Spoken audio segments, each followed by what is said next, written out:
Yo, what is up, everybody? We are back. It is Sunday morning. We're here to talk about some of these updates, navigate some of these lineup decisions we're going to have to make. We have yet another week full of questionable designations with guys that are more or less likely to play this week. We also, this week, new element here, but we have some snap counts and some limitations on some of these players. We have a starter that's now a backup emergency use. So we just keep taking the frustrations and we just keep tweaking them a little bit. That way we don't lose you. But it's still we're keeping it fresh. We're keeping it fresh. hmm Um, I don't know. We've got a lot going on, and it feels like it's with a few different teams. There was a lot going on today. Didn't uh, realize how much of a mess this was until we started kind of going through the list. And I'm like, man, I got 15 injury notes written down right now, and they're all key players. yeah, and if my guy's not affected, then somebody else that can affect my guy is having issue. Or sorry, if my guy's not an issue injury wise, it's like somebody that affects him is. So Right. we're getting into it. It's great. We're getting into it for sure. Uh, I think there's probably two glaring ones that are maybe like the highest profile names. Christian McCaffrey would be the obvious one probably. He's active for the game. So, I think you just have to play him, right? I mean, there's gonna be a little bit of concern for his snap count. Yeah, I think Matt Rule did even say several days ago that he was really hopeful that Christian was going to be able to play, but that also he didn't. I can't remember where I read this, but I read somewhere where he didn't anticipate giving him like a complete full workload. So I don't know what that means though, because usually Christian McCaffrey, a workload for him is 95%. So that could just mean 65 or 70% would still be a pretty big downtick for him in usage. But obviously, that's still plenty enough for him to have a fantasy. Like that's enough that you got to start him, and that's more than most running backs get in the league anyway. So I think you got to just play the guy. You don't, it's New England. New England's been hit or miss on defense. Christian McCaffrey is obviously like the key component for the way that what makes that offense go. If he's active, I got to assume that they intend to play him. Otherwise, why not just let him sit out again? Yeah, I think you're looking at it and you know that he can do a lot with a little. As far as volume goes, like hi- putting him at the number one slot coming into this year is is because of the volume. But like even when I think he can do a lot with a dozen or so touches. Like if he's limited, he can still go out there and have a fantasy day. I'm kind Yeah. of wondering like it's a 14 team league that I still have Chuba Hubbard in. I don't have him in our 10 team league anymore. But are you if you're desperate, you're kind of inclined to start Chuba again too, right? I'd have to be super desperate, but I would. I mean, if you're dealing with multiple injuries, maybe some of these running backs that are out right now. If you are unfortunate where you caught a couple of those and you're staring at just a really ugly flex, maybe you can do it.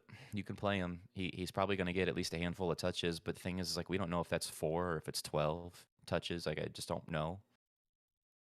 I'd have to be real desperate to do it. Yeah, he You could, he's had a couple nice games and a couple not so nice games with the full workload, so I right? get it. And that's where I'm leaving him in there because that team so or that league is so deep that I'm like, well, if he's Yeah. getting 10 or more touches, like I think I'm riding that out regardless. But it's more interesting when you get into smaller leagues or I don't know. I think Yeah, I'm those hoping for like 8 points, 10 points out of him sharing time with right. CMC. Right, and he might be able to get there for you. I mean, like you said, and when you're talking about a 14 team league and you've got two flex spots on top of that, like there's nothing on waivers. So in a situation like that, yeah, you can play him and you're crossing your fingers, but dude might get 5 touches for 4 yards. Like it's very possible. This whole thing I has see. kind of unfolded the way it did last year, and there were like two different separate games where he tried to make a comeback too. So like I'm really intrigued to see Yeah. if he makes it through this game without any setbacks or what that might look like because Right. it has just been like it's just been bad news for him for almost 2 years now and it's bad for football, but like we'll see, man. I'm still kind of holding hmm out like any emotional reservations on what he might be the rest of the year until he gets a couple good games under his belt and looks healthy. That's why I think too, if you have Hubbard, you're holding him. You're at least holding him for a couple weeks, and seeing what McCaffrey does. Because yeah, I mean, how can you help but not think that there's a possibility McCaffrey goes out and doesn't even complete a game this week or next week with Yeah. what we've seen. Greg comes in with the question, says, with Tua out, should I still start Waddle in PPR or should I go Cole Beasley or Devonta Smith? If it's in PPR, I think I would probably play Cole Beasley over Waddle. I think that they're you can kind of look at them both in a similar light with what they do for their offenses, but Beasley just has so much more upside with Josh Allen.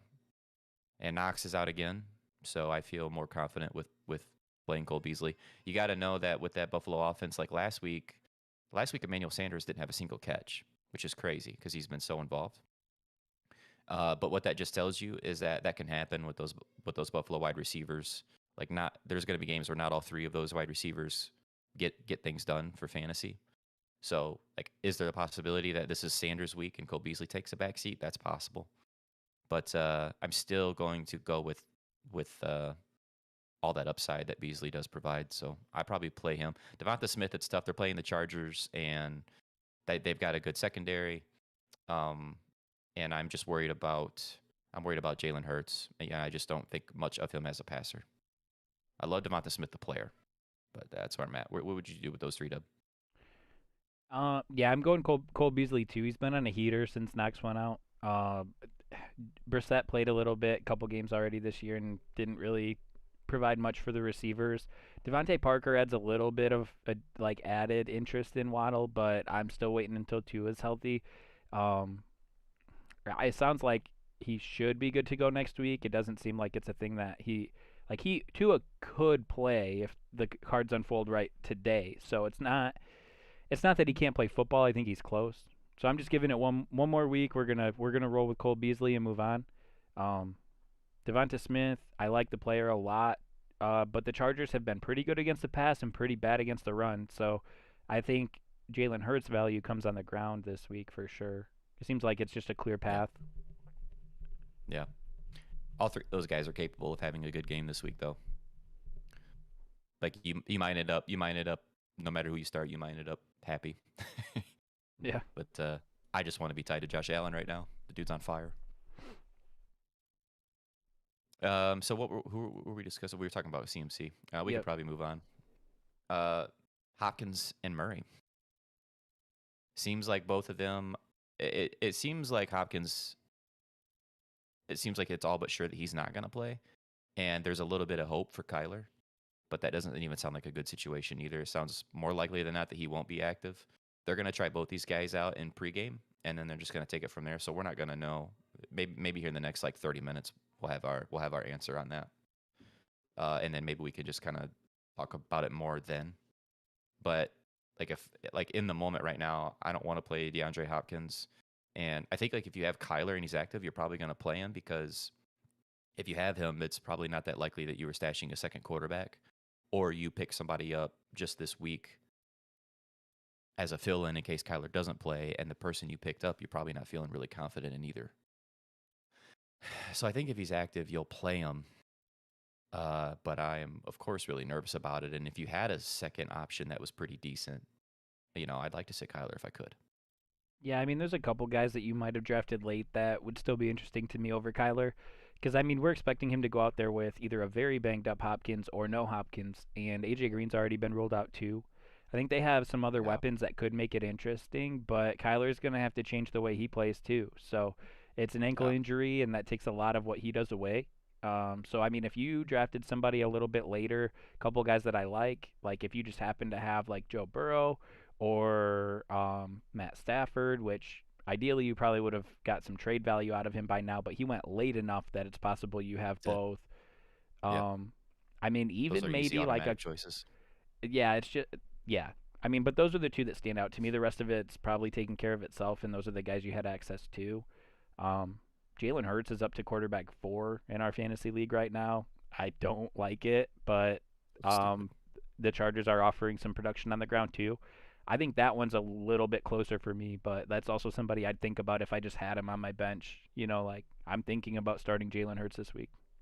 Yeah. Yeah, I probably would too. I just don't watch the game. Yeah.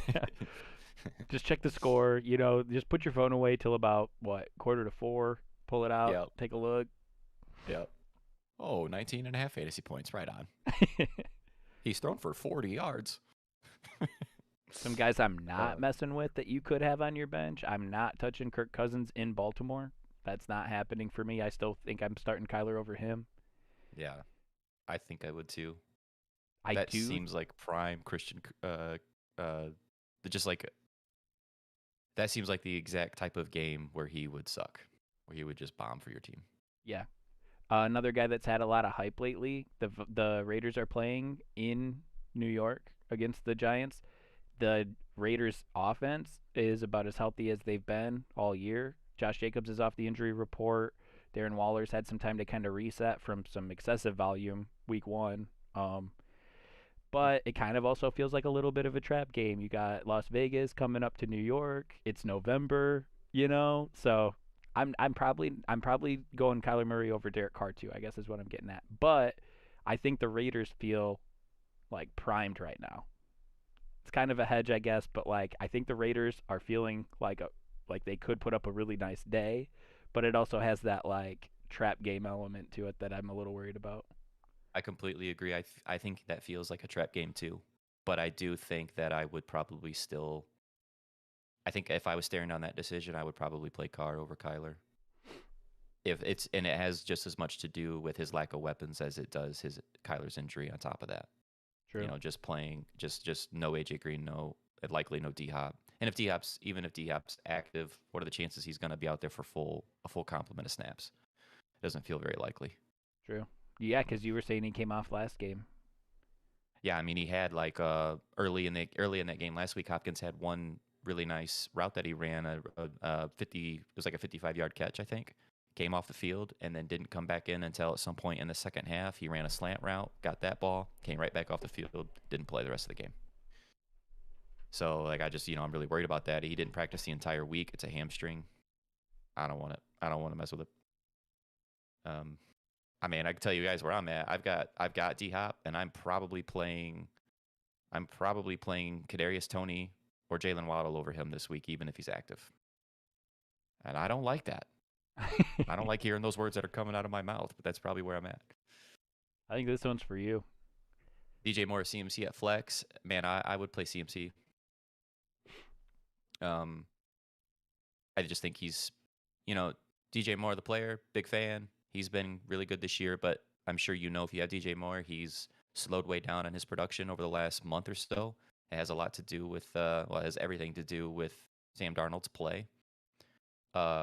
Either guy could have a good game, but it's the Patriots, and they're going to be hyper-focused on trying to do anything they can in coverage to shut DJ Moore down.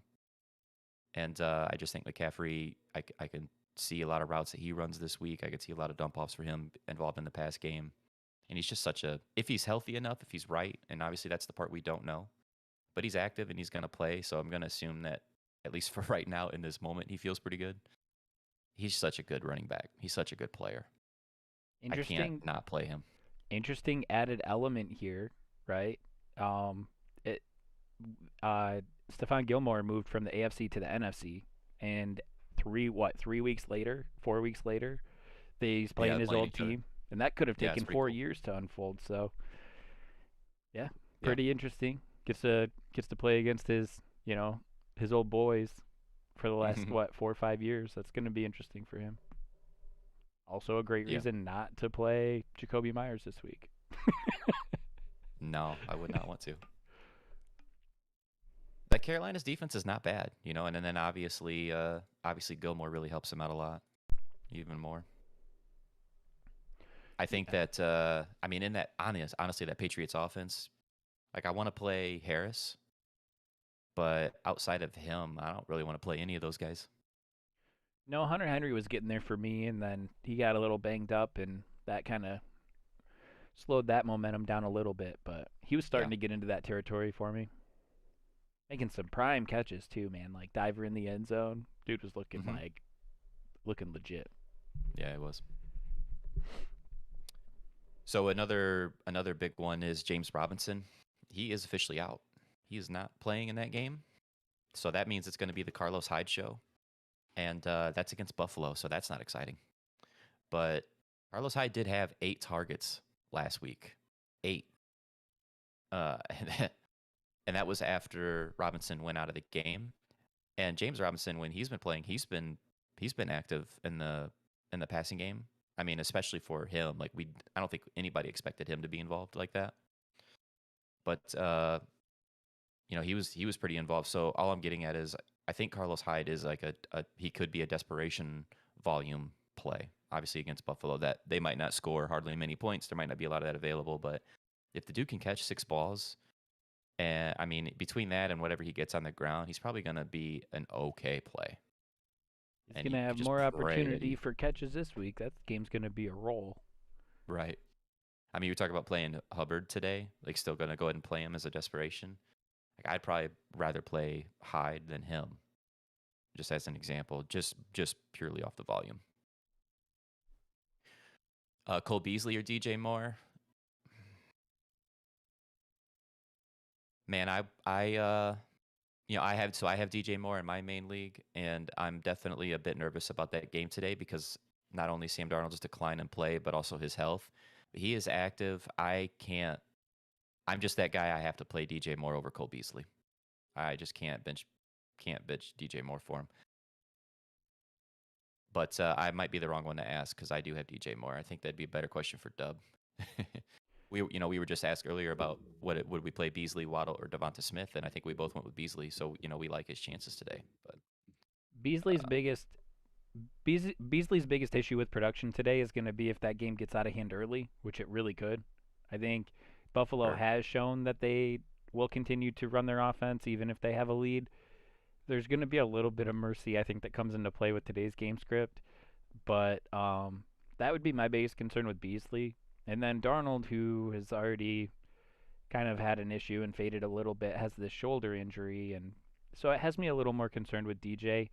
But that would be like this week only. I think this is probably the last week that we're really looking at Cole Beasley as being like a big threat. But it's more that I like Beasley quite a bit this week. I Yeah. think Knox is supposed to be back next week. And I mean, like, if you could still get something for Beasley this week, after today, I would try to do that. And I think he might even be cuttable when Knox comes. It's just you wouldn't want to jump the gun too much either. But 1 week only, Cole Beasley, okay? And then after that, he's out of here. I like it. I really don't mind it at all. There's that possibility that Sam Darnold goes out there and plays a handful of snaps or a couple series, and then he's on the bench. Like he might take a hit to that shoulder or something, and he's just not playing. And all of a sudden, you got PJ freaking Walker out there trying to throw against a Bill Belichick scheme defense where they give you tons of different looks. That's just got disaster potential written all over it. Yeah, PJ Walker's found a way on the field the last 2 weeks. Yeah, hasn't been good for him either, but he has been out there. But the upside with Moore is high enough that there's an argument for that too. I get that. It's gonna be one of those weeks. It's gonna be one of those freaking weeks. But to play DJ Moore because I can't bench the guy, knowing I'm signing up for a 1 for 13 day. They happen. It's all about upside. It's all about. It's just, yeah. There's just different reasons to make decisions. I get it. Yeah. We got the go whole San Francisco 49ers situation. Right. That is a plethora of injury updates. A Apparently cornucopia, game, right? if you will. There's just for Thanksgiving we'll go cornucopia. Apparently this Niners Cardinals game is just cursed. Dude, bit. brutal.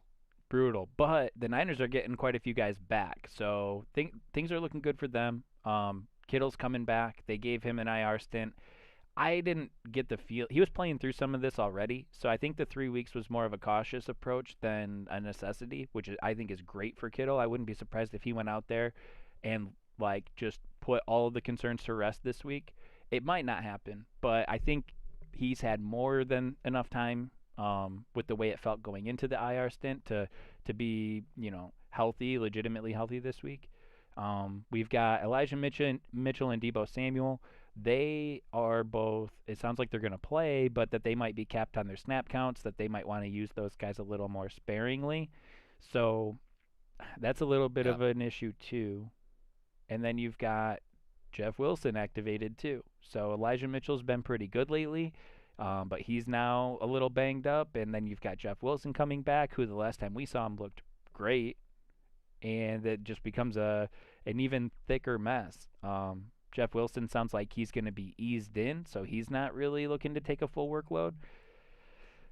Might just boil down to whoever's looking better or feeling better on the field this week, right? Yeah. I think for fantasy purposes, if Mitchell's active and it sounds like he is expected to play, I think you have to play him. I think that if Kittle, so Kittle will be active. They did say he will be on a pitch count. I think Schefter said they're looking for him to play roughly around about half the snaps. Yeah. You can't predict that until you're in the game. That could totally change.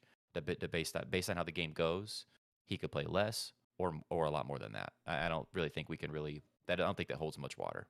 His blocking might give them an excuse to leave him out there too. That's true.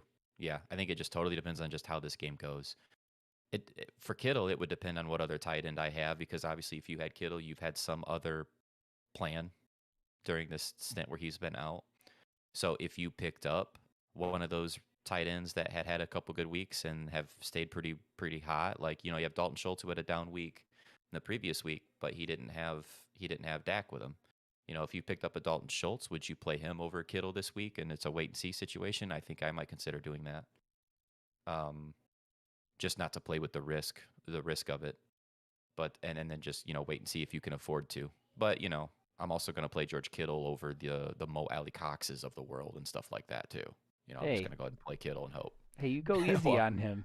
Well, hey, I'm just saying. You know what I mean? I'm just saying he's got to get the touchdown or it's nothing. It's true. It's fair. It's fair. I actually have Zach Ertz that I picked up to fill in for Kittle. I just got lucky and picked him up before he got traded to Arizona. Because I liked him more than like Tommy Tremble. That was in that deep league.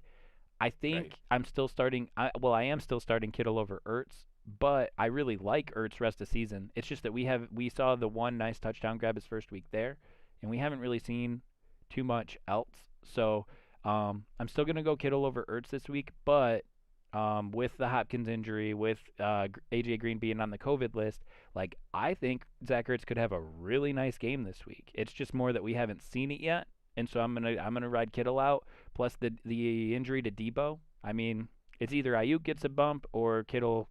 Kittle ends up getting some volume, even if he's only out there for half the plays. They might be looking at him every time he's running a route. I just I think something has to give there. Debo's been a monster. And so somebody's going to get some of those looks, and it could be Kittle. Well, that's another one of those. Did you mention Debo?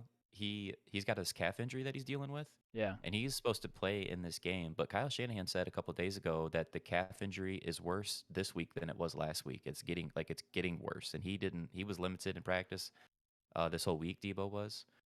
That's a guy that last year dealt with injuries throughout the season, missed multiple games. So it's obviously a little bit of a red flag. I mean, you're definitely playing Debo. Like, you got Debo Samuel, you're playing him. He's been way too hot. But that might be somebody who's starting to get banged up himself, too, with how much he's been used so far this year. Yeah, it could be an extra opportunity for Kittle. Yeah. Yeah, does Brandon Ayuk finally put together a good week this week? Right. I don't know. Probably not, but we'll see. He had like 8 targets last week. I mean, it's not crazy to think about, but like this dude's almost with the amount of time that they've been neglecting him, he almost is got to go through his own like preseason stint again. Like, let's shake some rust off. Let's get back into a flow.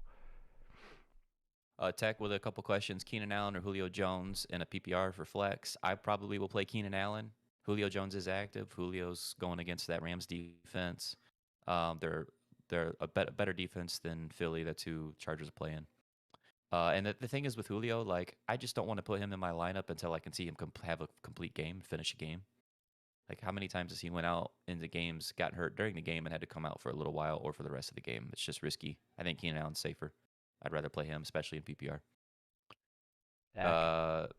Dak or Burrow? Dak. Dak? Dak. Yeah. Dak has missed Yeah, a couple probably. games, so his position ranking is at like 11 right now, but his point per game average is like high. Yeah. And CD Lamb and Amari Cooper are both active. Obviously, he's still got Dalton Schultz that he likes to throw to. Yeah, I'll play Dak.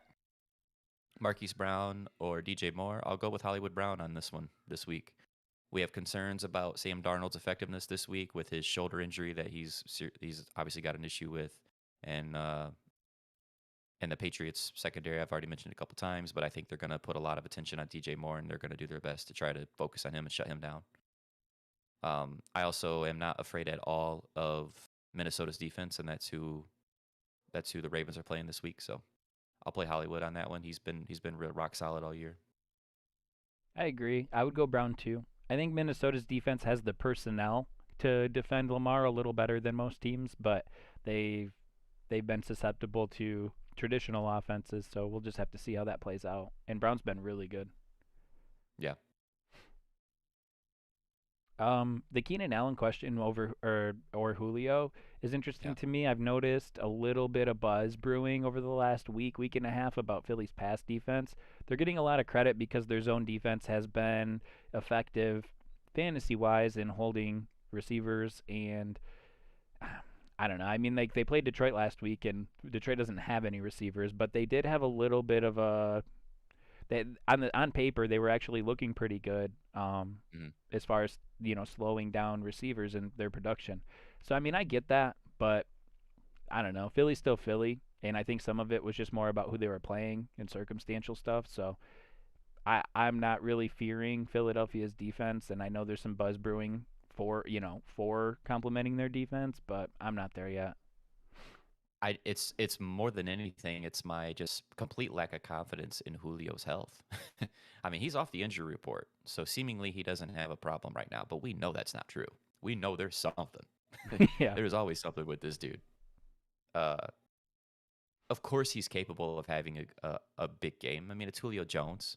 When he's been on the field, he's made several plays this year. Like I can even remember the last one I saw a couple weeks back where I was like, "Damn, Julio looks like he still might be Julio."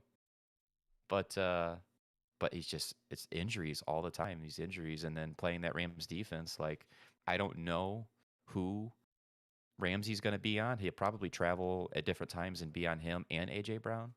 I would expect him probably to be on AJ Brown over Julio though, and that might speak well. That might be good for Julio's production. And considering too that they don't have Derrick Henry, you would expect that Tennessee probably has to pass the ball more, especially if the Rams can start hot and put up a lot of points.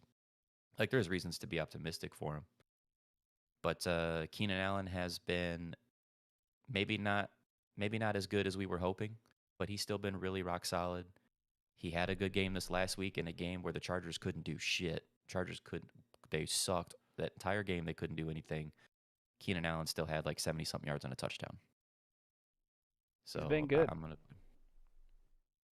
He's been good. I mean, we have a storm brewing right now for Julio Jones' opportunity. I'm still going Keenan Allen. I agree.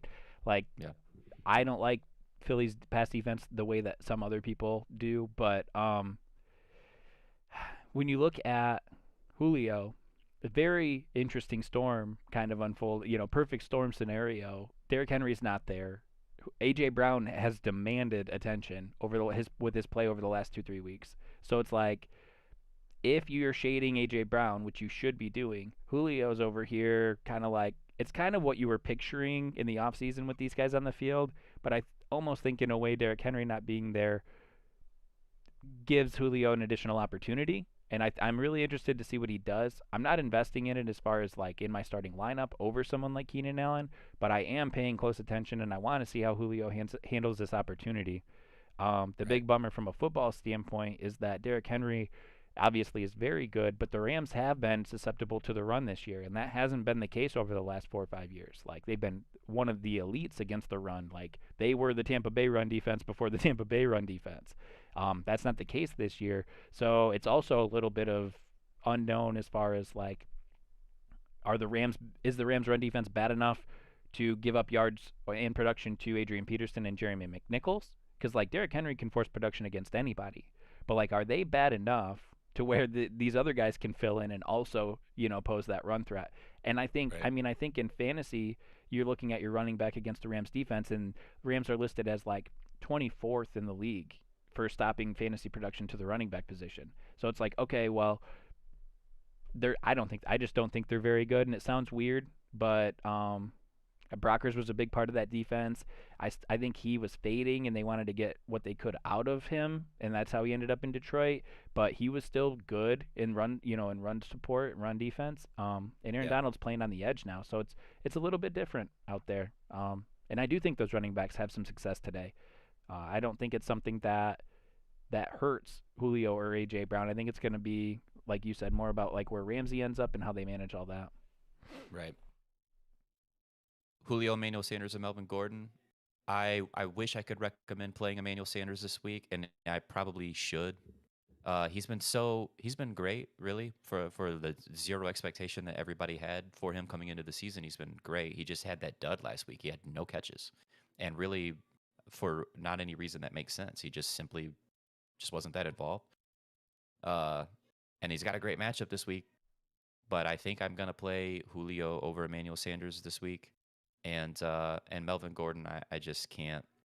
You know, that's that between Melvin Gordon and Javonte Williams. I don't think we've had a stream this entire season that we haven't had multiple people ask about like somebody or one of those running backs. And I don't know that I've went with one of those running backs one time yet this year. I don't know if I have. And for obvious reasons, like, split backfield, really hard to predict which guy might have the better game. Like, he's nice to have on your team for a fill-in running back when you have somebody who's on a bye or you have some injuries. They're not bad to have because, the reality too has been either Melvin Gordon or Javonte Williams has had a good week just about every week. I just can't predict which one it will be, and if I have like other options I tend to go that way. Gordon's I'll play been more Julio and hope that he completes a game. Gordon's been more productive on the ground. Like, he's been getting the chunk run plays or the rushing touchdowns. And Dallas at home with that offense, I think, puts Javonte Williams in a position to have the upper hand in that game for them. I agree. I go Julio. Yeah. Should I trade Chubb and Chase for Keenan Allen Patterson? I would No, not. do I not. would keep Chubb and Chase. Hey boys, are we playing CMC this week? Terrified of re-injury. Yeah, so are we, Daniel. It's definitely a real possibility that he doesn't even complete this freaking game. We don't know what kind of snap count he's going to be on. Is he going to get a handful of touches? Is he going to play the majority of the game? Based on the reports and everything I've read, I'm going to assume that he's going to be out there for the majority of the game. And I'm going to play him. I'm going to play CMC, yeah. The only way I'm not is if I'm just loaded at running back and I've got other great options. But I imagine you probably aren't in that situation. I think you have to play him. I feel like Julio and Brown are like Lockett and Metcalf. They both have crazy talent, but only one can do good week by week. I think they can both have good games at the same time. Julio and Brown, just like Lockett. With Lockett and Metcalf, that's really obviously you need Russell Wilson there for that, and they've both proven to be able to have good games with Russell Wilson at there. I do understand the thought, like when you have two really talented wide receivers, yeah, there can be weeks where that happens. But by and large, every NFL team throws the ball enough that there's enough to go around for two really good players. And like with Julio and AJ Brown's sake, like they are the guys for that team's offense when it comes to pass catching. It is basically just those two. And now you don't have Derrick Henry. So I think they both can get it done today. Yeah, I think Henry being out bodes best for both of them being productive. I think it's interesting to point out those tandems though, because they are probably the most comparable. Like, as far as the passing game goes, you have two options on both teams. Like, we either want these, One of them, yeah, one or the other. but I get the vibe from Seattle that it's more of a choice thing, and I think Tennessee's more inclined to take the opportunity. Like, Russell Wilson's good enough, and I think their game planning comes in, and I think it just with the way it does play out, and I agree that is how it's been for them. I think they choose to make that a thing more than like just going with the flow. Like Russ can drop those deep balls in. We've talked about that, and I think that theirs is a little more calculated, maybe from what they're seeing on film or where they think they can exploit a defense. It doesn't change the outcome. I do think that Lockett and Metcalf take turns being very productive, with Metcalf being more consistent, and then Lockett having his huge games here and there. But I think that Tennessee is more inclined to have production from both at a more consistent rate. Yeah. I mean, for like Tennessee, you look at it on paper and you're like, okay, well, do we want the 6'5" burner to get open down the field? Is that where we're going to target them, or do we want the little speed demon cruising across the middle that can get some yak yards? And I think so. Right. I think they choose to do that a little more often. Good question so far, though. Yeah. Yeah, Julio's going to be a popular one this week where people are going to be trying to figure that out, if they want to play him or not. That's tough. He just hasn't gave you. There's just been Julio has given you many reasons to not want to play him, and it's mostly just built around his injuries this year. And then he has those flashes, like you had mentioned, where it's like, dang, Yeah, this could be he makes a big deal. Right. He goes out there and makes a great play. Got 3 guys trying to drag him down. He's just shoving them off. It's like, okay, Julio. We have some news in Miami, too. Couple players there. Tua is active, but he is the emergency backup. Devontae Parker, they put him on IR, so he's going to miss at least a few weeks. And we now have Jacoby Brissette, and Jalen Waddle probably is the intriguing piece right there, him and Gesicki. Him and Gesicki, for sure. I mean, Gesicki is definitely, when Parker came back, there was, I think that both Waddle and Gesicki take a little bit of a hit with him back out. People probably haven't been watching Miami games, and for good reason. Totally understand why you would want to do that. But maybe you guys out there have read about it. Gesicki is essentially used as a wide receiver. He very rarely lines up like as a tight end. He plays a lot of his snaps out wide or a lot of them in the slot. And he's a pretty athletic tight end, so it kind of works. It works for him. Brissette is starting today, and Brissette hyper-targeted Gesicki for a couple of weeks there before Tua came back. I think Gesicki's definitely in play today. Waddle can be as well. I mean, if it's PPR, I feel a lot better about it than a standard league, because there's potential here where Waddle ends up with a handful of catches but not many yards. It's Houston, so you like the matchup. So like either of these guys could end up with a better game than we would even think. The Devontae Parker news is big for them, but I just feel better about him. I think I just like Waddle more. I just feel better about Waddle specifically if Tua is playing, which is not the case this week. So I would definitely play Gesicki, and you can play Waddle. But if you have better options, I might lean somewhere else. Yep. On the other side of that matchup, too, Tyrod Taylor's back this week, and he was pretty legit. We both agreed that Brandon Cooks is going to get a bump. He's been pretty solid even without them, but Brandon Cooks is like getting into that high-end wide receiver 2 status with Tyrod Taylor back. Another guy that I've been probably more hoping than expecting that he produces, but definitely keep an eye on Nico Collins. I think without Tyrod Taylor, things were kind of a mess over there, and he seems to have taken on that number 2 receiver role, and Amendola looks like he's the slot guy. So at least the roles seem to be defined over there, and I think Tyrod Taylor gives those receivers a greater opportunity to produce. I'm not saying go at him. I'm not saying I'm starting him over anybody, but I am saying that we're late enough in the year that these are the kinds of guys we're looking at that might have some opportunities for you, and he's somebody I've been interested in all year. So good receiver, got his quarterback back, and seems to be in more established, I guess, than when Tyrod went down. So kind of interested in that. But overall, I mean, Tyrod Taylor is probably a startable quarterback. We have Tua out. We have Jameis Winston out. I mean, hopefully you're not leaning too heavily on these guys, but Darnold injury, like there are some guys that are probably looking for a quarterback to play this week, and I don't hate starting Tyrod Taylor over against Miami. Right. Just because Miami, for the most part, Miami's defense has been pretty lackluster all year.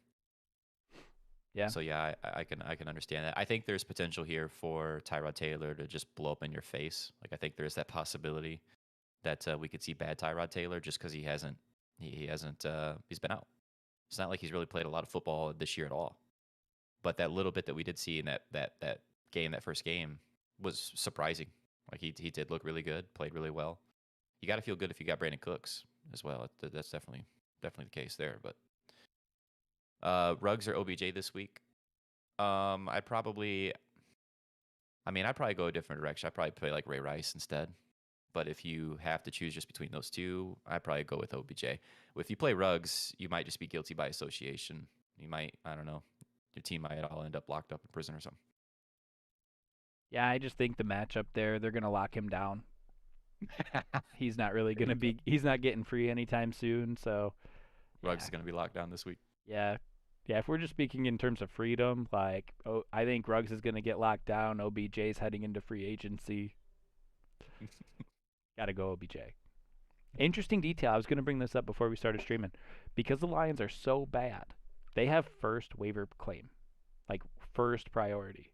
Nobody else Yeah. could sign OBJ before they do. Right. No, yeah, they get the choice. Didn't That's even really cross Tuesday. my mind. Oh, yeah. Yeah, that's why I mentioned that to you the other day. Yeah, like they can put the claim in and nobody can stop them. No, like they can force OBJ on their roster. That can happen. Hope they do. If they put the claim in. Hope they do. I hope they do, and they find a way to make him happy to be there. Wide receiver one, rest of the season. Yeah. he would be for that team. I mean, dude, like I said, for as much shade as people like to throw on the Lions, I would rather have OBJ on my fantasy team playing for the Lions than the Browns, because we've seen that experiment. Yeah. How could it get any worse for real? Yeah. So much Cordell so Patterson that Go ahead. I was just gonna say, so Cordell Patterson or Keenan at flex this week.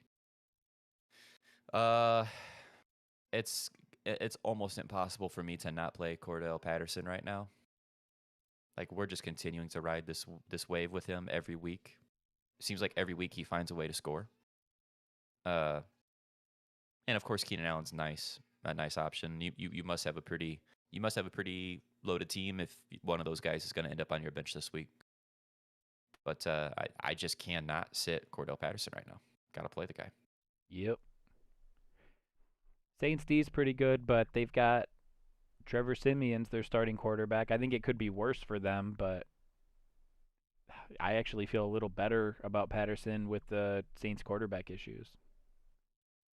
Yeah, and I just think this Ridley news, this Calvin Ridley news, to me, if I was the Falcons organization, the team, the coaching staff, with what Patterson has done this year, I just think that you probably think like, okay, we just have to make sure like Patterson's even a little bit more involved, because at the end of the day, they just need guys out there that can make plays, and that's what Patterson has been for them. Mike Davis has just been meh this entire season, and Pitts is hit or miss. If the Saints decide to do today what Carolina decided to do last week, which was they put Stephan Gilmore on Kyle Pitts for that game. And we all know what Kyle Pitts' numbers were last week. I think he had like 2 catches. If the Saints decide to do that with Lattimore and put Lattimore on Pitts, I mean, I think Pitts is probably going to get shut out. I mean, or just have a very lackluster game, because Lattimore is so legit. That Patterson has to be one of the main focuses for them this week. Agreed. They've got a couple other pieces that Demario Davis is very good in coverage, and they acquired Malcolm Jenkins, I think it was early last year, to help in covering tight ends. So they do interchange those guys on tight ends too, and I think they trust him quite a bit. I think Jenkins has been a little hit and miss in coverage out there on the tight ends, on the good tight ends. But New Orleans definitely has the ability to stop Pitts. It just, I think, depends more on how they want to approach it, or maybe Right. they want to confide in some of these guys. So The thing is that if they want to, they can let Pitts eat and still win a game like that. Like they can let one guy beat them if they want to just choose to do that and not give up anything else. So yeah, we don't know how that will work out, but you would think in their mind they're going to look at Pitts like we're putting him as our primary focus. Let's let Russell Gage do what he wants to do. We don't care. You Yeah. know, Yeah. Patterson's just because he comes out of the backfield a lot and he catches a lot of passes out of the backfield. They'll have him run wheel routes and things like that. That's just a more difficult position to defend for the defense. Like it's hard to line up a Lattimore against a running back that's in the backfield. That's tough. Right. They can do it, but it's not something that teams typically do. Put a linebacker on him and he's going to get burnt. Demario Davis is different. Yeah, I hear you. I mean, hey man, that Saints defense is pretty damn good, like they always are. So it could be a disaster week for Atlanta. Might be a 3-interception game for Matt Ryan today. Those tend to happen. Those two tend to happen. We've got what else we got? We got the Cowboys receivers, CeeDee Lamb, Amari Cooper playing, Michael Gallup not playing. It sounded like he was pretty close this week, but he is officially out. But we still have Cooper, we still have Lamb, we still have Dalton Schultz out there. So I think Dallas's offense is going to be looking pretty good this week. Business as usual for them. Yeah, and I think playing in Dallas might be bad news for Denver's defense a little bit too. I think Denver benefits sometimes from playing at home at that high altitude. I think sometimes they look a little bit better than they probably should. And now they're down in Dallas. Now they're at sea level. Denver feels like a team that's like we are this close to seeing them fall off a cliff. That's how they feel to me right now. Like they just traded Von Miller away. They've got 4 wins, right? 3 of the 4 wins they've had has been against the bottom teams in the league. And those came early, didn't they? Start out like 3-1 or something. It was the first month of the season. They got 3 of those wins. So I don't know. Not particularly feeling great about Denver right now. But who knows? Sometimes you see, like, this would be the week. This is why Vegas is Vegas, and we don't win against Vegas. Because this is the type of game too where you look at that and you go, well, how could Dallas not just come out here on fire and beat the shit out of Denver, and then it ends up being a close competitive game? Well, those are what? Yeah, I mean, that's just like these happen. Yeah. And you're talking about a trap game with the Raiders. Like, is this one of those? It could be. I mean, we haven't talked about it much on stream, but there's been this little buzz this year that the NFL's fake, and like there are things I don't know if. Okay, so I'm 32. We're 32 years old, and I think there's some people in here that are around that same age. And I don't know if you remember, and it probably has been happening ever since, right? But when I was a kid, when I was like 10 and 12 years old, like WWF, WCW, like that was a real thing, right? Like you knew who your guys were. You watched the wrestling matches. You had like 2 favorites that you loved to watch, and you got pumped. And then you start. It's almost like Santa Claus. Where I'm going is that like eventually you start to find out it's not real. Okay, and right now the NFL has that feel where it's like, listen, I'm gonna justify some of it because I can't put myself through this. But like too many weird things have happened for me to just fully just accept that like there's not something else going on. And I don't know if you saw, it was actually, I forgot to bring it up, but it was like a couple weeks ago. There was a team that like went for 2 in a situation that like did not have any impact on the game at all. But completing the 2-point conversion put them within the spread. And even the announcer said something about the spread and was like, yeah. Weird, but like coming into this game, this team was like an 8-point underdog, and now they're down 7. Or it was like a super. Not those numbers don't line up because it really truly was irrelevant to the actual gameplay. It was just wild to see like why did this team go for 2? Nobody understood it, and then broadcasters like the spread. We're like, oh, okay. That did happen. I don't remember what game that was though, but that did happen. I don't know what the deal is, man, but there have been some vibes. And I can't ignore all of them where it's like, well, listen, is this Santa Claus or is this wrestling all over again? Because I really can't deal with that. For you guys out in stream, there's a reason why you should just avoid betting. I mean, if you're betting, if you're in a state where you can bet on games legally and you're betting on sides and totals in NFL games, so like you're picking a team to win or you're betting on one of them with the spread, I would be willing to bet my bottom dollar that you will lose at the end of the year. Like you will be under at the end of the year. The professional bettors, all professional bettors, talk about it. The NFL betting sides and totals is the most difficult thing to win at in all sports. There's something about that particular sport. Maybe there's a little bit of shadiness going on. Maybe the mob's involved. I don't know. But A couple Pete almost, Roses out there. almost nobody wins at that.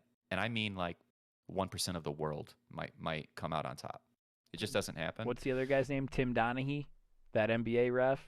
Donahue. Tim Donahue. Yeah, Tim Donahue. We had Pete Rose in baseball betting on his own games as a manager. But that's why Dub and I, we bet player props every week. And those are more beatable. You can win at player props a lot easier than you can on sides and totals at the end of the year. Which wide receiver would you start in a standard league? Robert Woods, Bateman, Deontay Johnson. Deontay Johnson. I go Deontay too. I think Woods is a close second. Tennessee's DBs, I've been trashing Tennessee's DBs all year. I don't think that's changed. They've made it a point to get Woods more involved, and he's got a lot of momentum right now. I still think Deontay Johnson's the better play, though. Yeah, I think Deontay's he is 100% the play I would make between those three. I like that you have all three of those guys. Robert Woods has like the upside, and we were talking about it off stream too. He has been better than I think he's even gotten credit for, and he's definitely got more involved lately the past 3-4 weeks. Bateman is a nice stash. He's had a couple good games, and he's only got to play a couple games. I like his outlook for the rest of the season. But that's Deontay Johnson, man. You got to play him. Josh also has a little bromance with Deontay Johnson. We accept that. Yeah, I do. What's up, Justin? What up, Justin? Bateman or Galladay? Don't you start don't do with that to me. Don't do that to me. We don't want to think about Galladay. Jeez.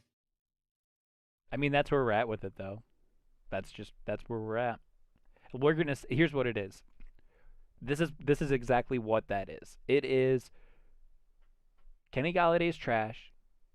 His situation's trash. This fantasy season for him. I'll just paraphrase that because I think he's still a good receiver. So it's like, are you gonna be okay if you start Bateman and Galladay outscores him? That's the real question, because Bateman has more upside this week. I think we can all agree on that. Bateman has more upside than Galladay. So how are you handling it if you start Bateman and Galladay outscores him? That's the question. I'm probably gonna play. I'm going to tell you right up front, Justin, I don't love that I have to play one of these guys right now. But I'm going to play Galladay over Bateman. And I don't like it, but that is where I'm going to go. DJ Moore or Jalen Waddle, funny you ask that because that is the exact same situation I've been dealing with. And honestly, with this Tua news, with Tua not being active so Tua is active. I don't know if you were in here earlier. Tua is active, but he's an emergency backup only this week. Apparently, he had a lot of swelling in his finger, in his throwing hand. So Brissett's getting the start today. Of course, you like the Houston matchup, and Brissett's not the worst backup in the world, but he's not as good as Tua is. And Sam Darnold is active. This is one of those situations too that could go very sideways. But I'm telling you, for my team, I'm choosing to play DJ Moore this week over Waddle. I think Darrell Williams is a good RB2 too.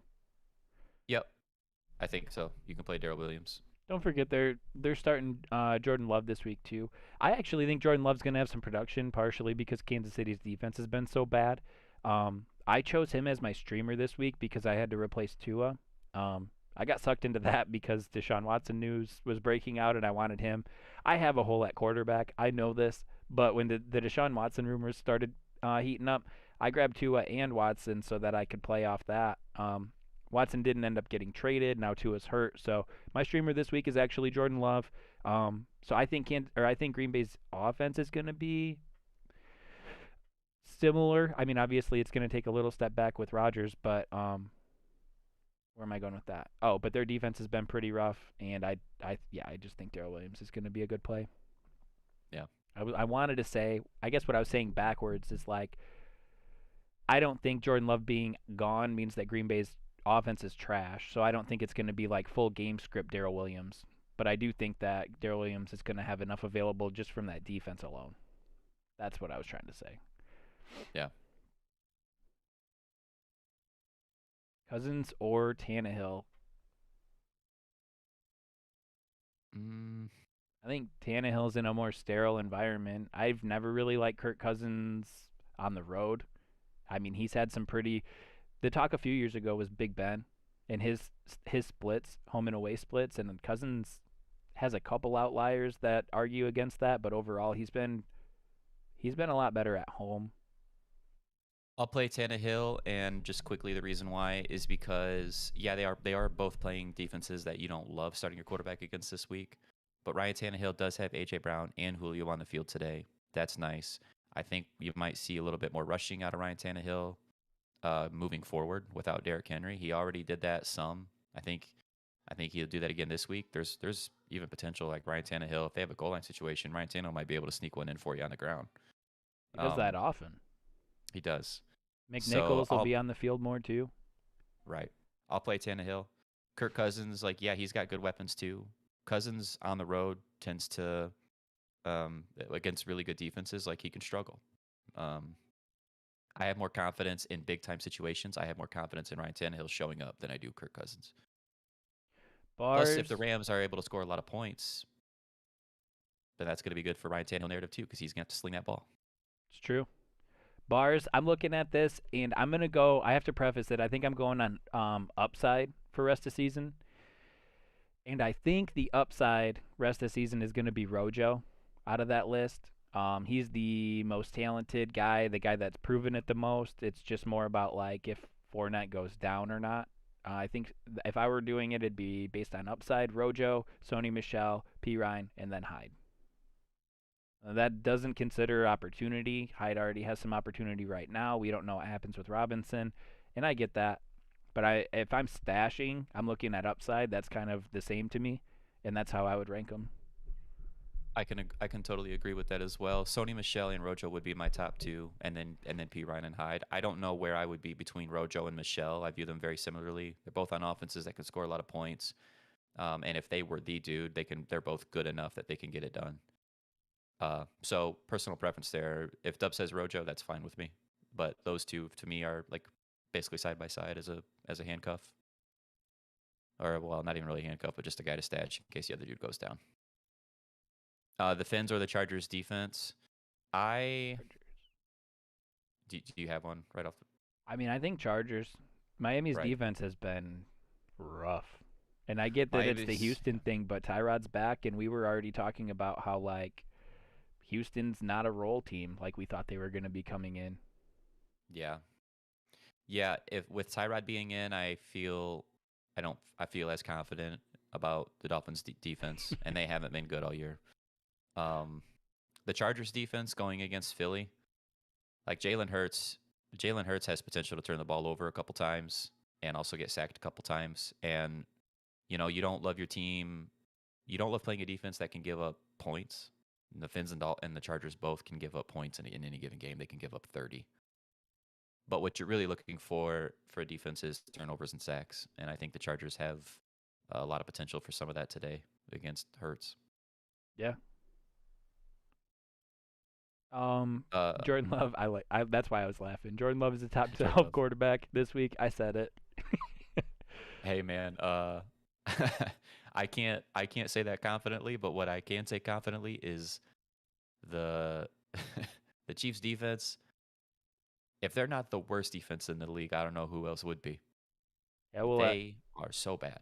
Well, at least they grabbed Melvin Ingram. They did. I mean, hey, maybe that changes it for him. I don't know though. What if Jordan Love comes out and just balls? He just balls out. Dude, part of the reason I'm streaming Jordan Love is because I still remember when Matt Flynn came in 8 years ago and just slung it for 450 yards and 5 touchdowns against the Lions. Now listen, the Lions were even worse then than they are now, and that's probably hard to process if you weren't big into football then, or you weren't maybe watching as much of the entire league, because fantasy tends to do that for you. They were even worse then, but still, I was like, ooh, those Packers running backs, those Packers backup quarterbacks for like 1 or 2 games can be lit. Yeah. Starting in the flex, I like I like Woods the most out of that list, and I think I have McNichols second. And I understand that might not be where everyone goes with that, but there's too much going on with the Niners backfield. You're gambling a little bit on that one with Mitchell being banged up and Jeff Wilson Jr. coming back. You've also got Bateman, who has been like a nice surprise this year, but not somebody that I'm putting ahead of Woods or McNichols yet. Yeah, we both like Bateman. We just want to give him a little bit more time before we would have to put him in a lineup. And if you've got guys that have been like Mitchell's been getting it done, and Robert Woods has the last few weeks has been better too. I think I also play Robert Woods out of that group. But Mitchell would actually be my second choice over McNichols. I know that 49ers backfield situation is really ugly, has been all season. And now with Jeff Wilson coming back this week and being active and Mitchell being hurt, like we really don't know how that's going to look. But I think the Niners up to this point, they have shown, and granted Jeff Wilson has not been with the team, but they have shown that if Mitchell is active and can play, he's been their dude. I don't know if that'll change today or not, but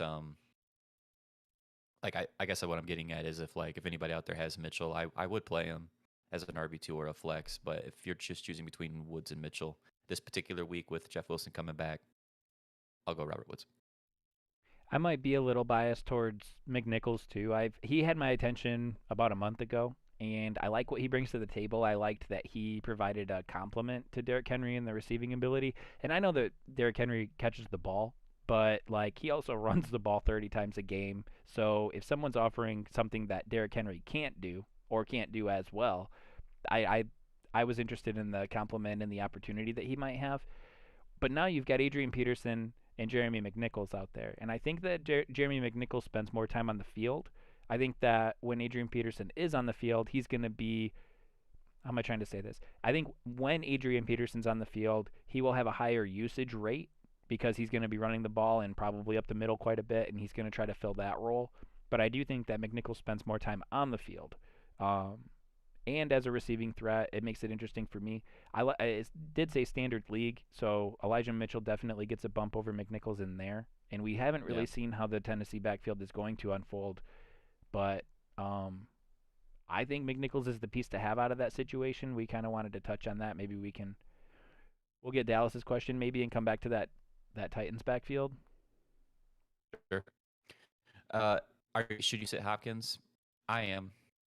I've got DeAndre in a league, and I am sitting him. It's unfortunate that game is a 4:30 game, so you don't really get like that 1 o'clock benefit of having more of your options available to you, knowing if he's going to be out or not.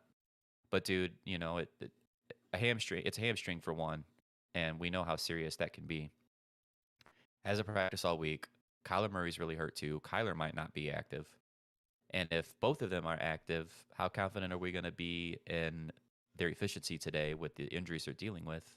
And then is Hopkins going to run into a situation like he did last week where he can't even be out there for most of the game?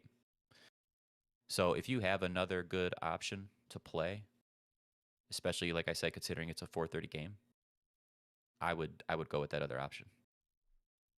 Yeah, it's fair. We just don't know enough. It's like so unlikely. And then playing bang, it's bad news. Right. Start to Bateman, Ayuk, Galladay, Sanders, and PPR. I will go with Sanders and Galladay. Really? I think so. Dude, I would go Sanders Ayuk. Would you go Ayuk? I can't. In a I can't do PPR it. league with 8 targets last week, with Kittle being on a snap count and Debo's calf getting worse, I think listen, it's a leap of faith move, and I get that. But Yeah. I think it happens. And even the volume alone, if he doesn't go for 100 and a touchdown, I mean, if he ends up with 6 catches, I mean, 6 for 30 is a 9-point day. It's not a bust. It's not what I would Right. want to see happen, but like that's probably Galladay's peak for me. But I also hate him. I hate him for fantasy this year. Right. I mean, I don't like Galladay either, but it's just like with Bateman, he's had a couple of decent games. It's been on lower volume. Maybe he ends up being the right choice, but I want to wait. I want to see it again with Bateman before I really feel like I could recommend playing him. Yeah. And then with Ayuk, it's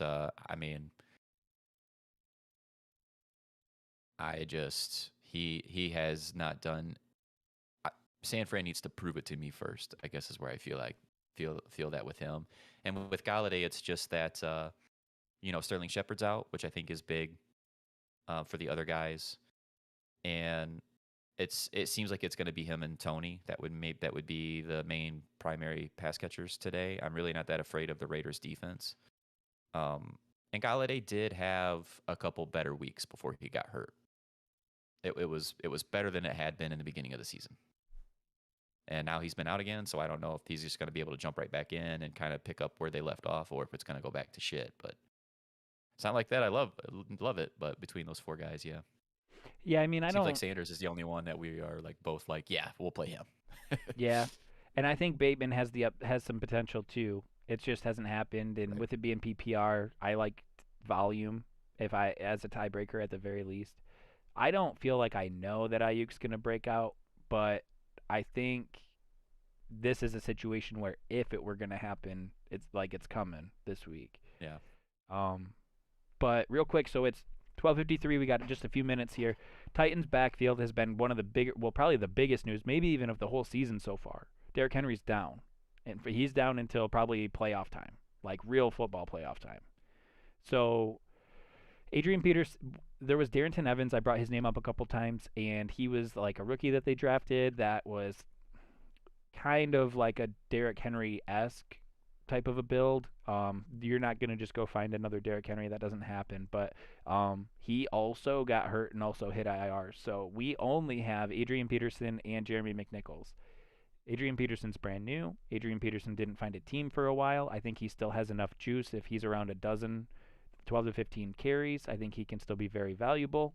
But I think Jeremy McNichols takes another step forward, and I think in PPR leagues he could end up being a pretty big factor.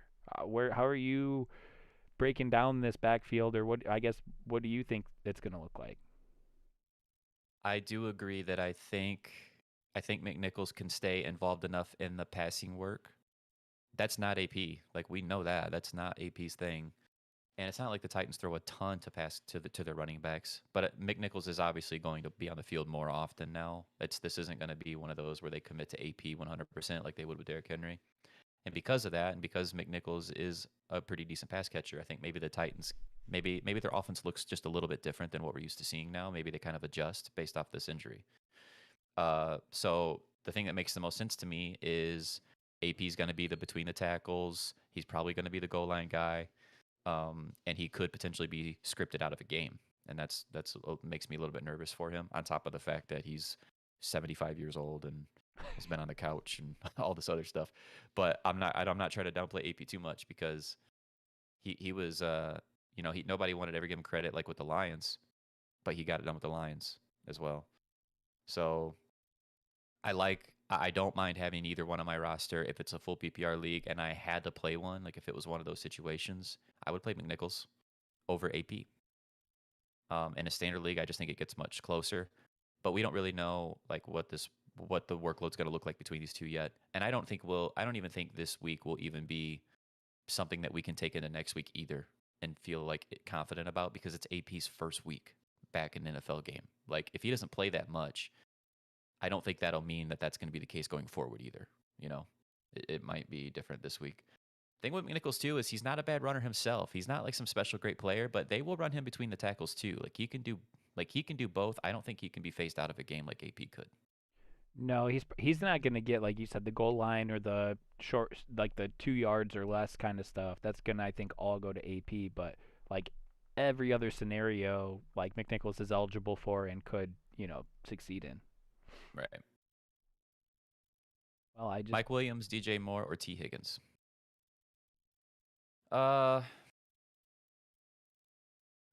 It's Mike Williams has had a rough few weeks, hasn't he?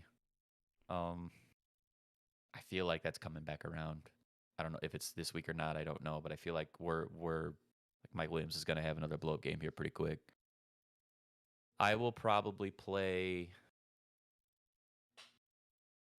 It's between Mike Williams and T. Higgins for me, sadly, because DJ Moore, big fan of, but there's just other circumstances around him this week, multiple reasons why I want to avoid it.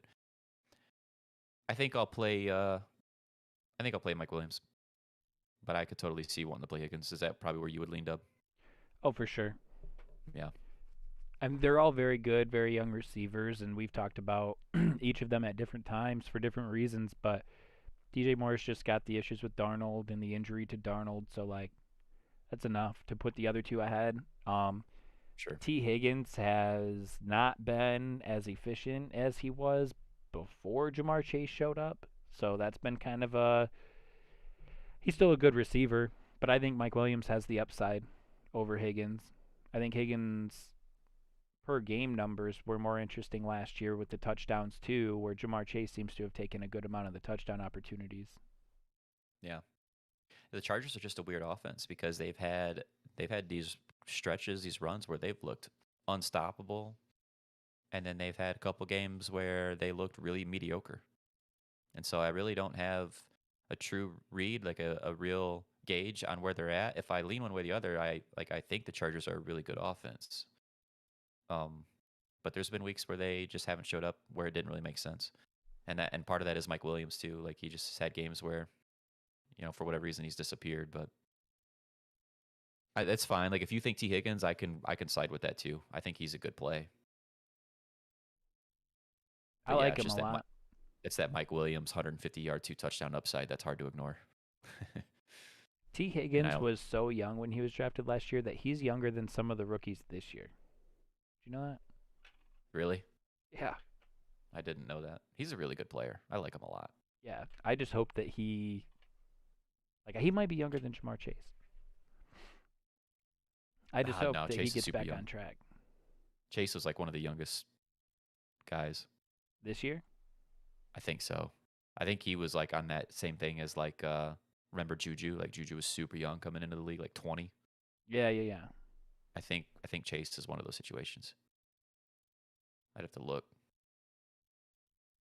Yeah, good luck, Ryan. Appreciate you guys coming and chat. There's still some guys in here that aren't subscribed. We're starting to get to the point where we're recognizing a lot of these names that come in, which is really cool.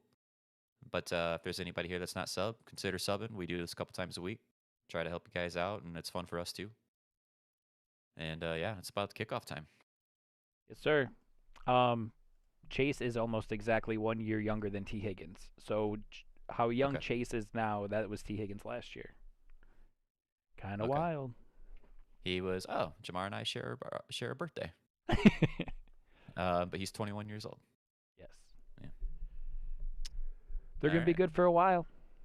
Hopefully. Yeah, they are. If you guys are in Dynasty or Keeper Leagues out there, probably too late, but hey, try to go get Jamar Chase. All right, we have maybe a couple minutes left to set lineups if you guys need to do that. Hopefully we helped you, get a dub this week. At least break down some of this junk that has been the injury report in the NFL this year. It's been pretty rough, but we're making the most of it. Definitely agree with Josh. We appreciate all the love. We are trying to get to the 100 right there, 100 sub mark, so we can get our own /URL. So any help with that, we'd appreciate. But regardless, we love all the chat. Definitely a good stream today. We appreciate you guys, and hopefully we catch you next time. We'll be on Tuesday night. Yes, sir. We'll be here